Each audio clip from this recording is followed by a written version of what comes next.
नमस्कार, मैं अनामिका मिश्रा आज आप लोगों के समक्ष प्रस्तुत हुई हूँ ज्योति मिंगलानी जी की एक कहानी लेकर, जिसका शीर्षक है भरण पोषण। सरकारी सेवा में कार्यरत उच्चाधिकारी मेरे पति का तबादला उस शहर में हुआ जिस शहर में मेरा बचपन गुजरा था, तो मेरी खुशी का ठिकाना ना रहा। पहली क्लास से लेकर 12वीं क्लास तक मैंने यहीं पढ़ाई की थी। बाद में पिताजी का स्थानांतरण होने के कारण मजबूरन यह शहर छोड़ना पड़ा। मैं अपने पति और बच्चों के साथ इस शहर में आ गई। शहर तो पुराना था, पर मैं जिस कॉलोनी में रहने आई थी वह मेरे लिए नई थी, पर मेरे मिलनसार स्वभाव के कारण जल्द ही मेरी नई सहेलियां बन गई। और एक दिन अपनी सहेलियों के साथ मैं पास ही के निराश्रित वृद्धों के लिए बनाए गए वृद्धाश्रम में फल बांटने गई, तो एक बुजुर्ग महिला पर मेरी दृष्टि पड़ी।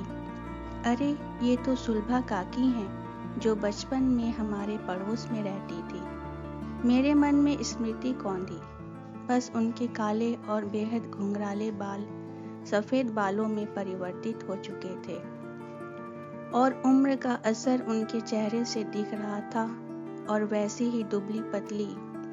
सुनिए, आप सुलभा जी हैं? मैंने उनसे पूछा। हाँ बिटिया, पर तुम कौन हो? मैंने तुम्हें पहचाना नहीं, सुलभा काकी ने मुझसे प्रश्न किया। काकी, मैं शिल्पा हूँ, पंडित गंगाधर चतुर्वेदी की बेटी, आपके पड़ोस में रहती थी। मैंने उनसे प्रश्न का उत्तर देते हुए कहा। अरे हाँ, याद आया, ये सुलभा काकी के शब्द थे।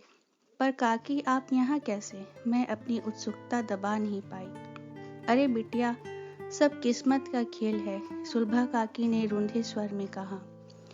मैंने बड़ी आत्मीयता से उनका हाथ पकड़कर कहा, ऐसा क्या हो गया काकी? सुलभा काकी अपने अतीत की गलियों के सफर में भटकते हुए मुझे अपनी व्यथा सुनाने लगी। शिल्पा बिटिया, तुमको तो पता ही था कि हमारे घर की आर्थिक स्थिति कैसे मैंने पेट काट कर अपने बेटे को पढ़ाया था।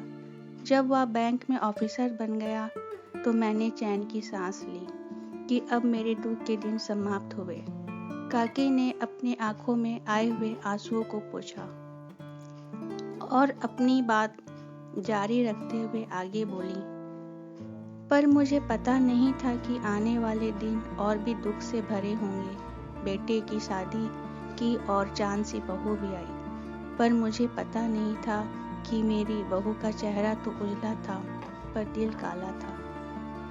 वह कुछ पल रुकी और फिर गहरी सांस लेते हुए बोली, बहू अपने पति यानी मेरे बेटे को मुझसे अलग रहने को उकसाने लगी।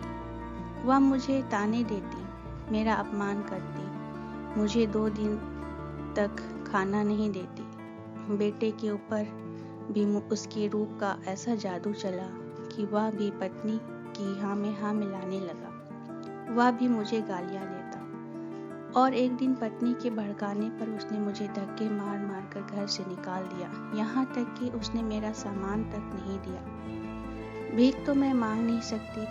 किसी ने इस सरकारी वृद्धाश्रम का पता बताया तो मैं यहाँ चली आई। बिलखते हुए सुलभा काकी ने उनकी व्यथा का हाल सुनकर मेरा दिल द्रवित हो उठा।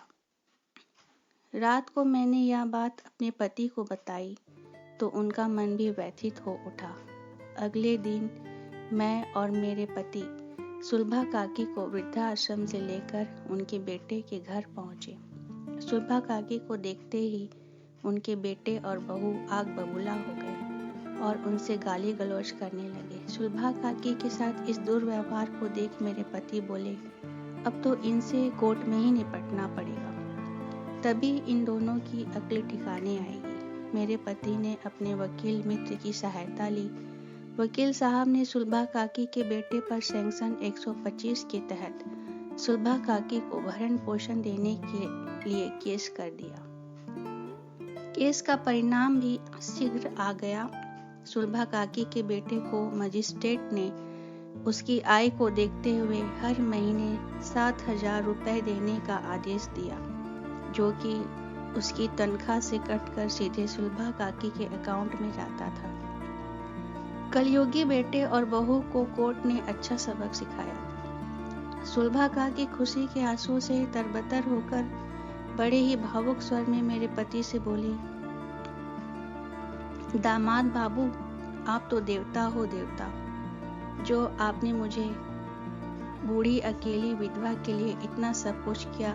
मैं इस जन्म में तो क्या, अगले 7 जन्मों तक आपका उपकार नहीं चुका सकती। काकी, आप इस उपकार को इसी जन्म में और अभी चुका सकती हैं। आपको मेरे साथ रहना होगा, मेरी माँ और मेरे बच्चों की नानी बनकर। मैंने अधिकार भरे स्वर से सुलभा काकी से कहा और अपने पति की ओर देखा। वे भी मुस्कुरा कर और अपना सिर हिलाकर मेरे इस निर्णय का समर्थन कर रहे थे। सुलभा काकी ने अपने पूरे जीवन में घोर अपमान, यातना और तिरस्कार झेला था। उन्हें अब बुढ़ापे में आदर, सम्मान और प्यार की चाह थी, जो उन्हें मेरे और मेरे परिवार से भरपूर मिल रही थी।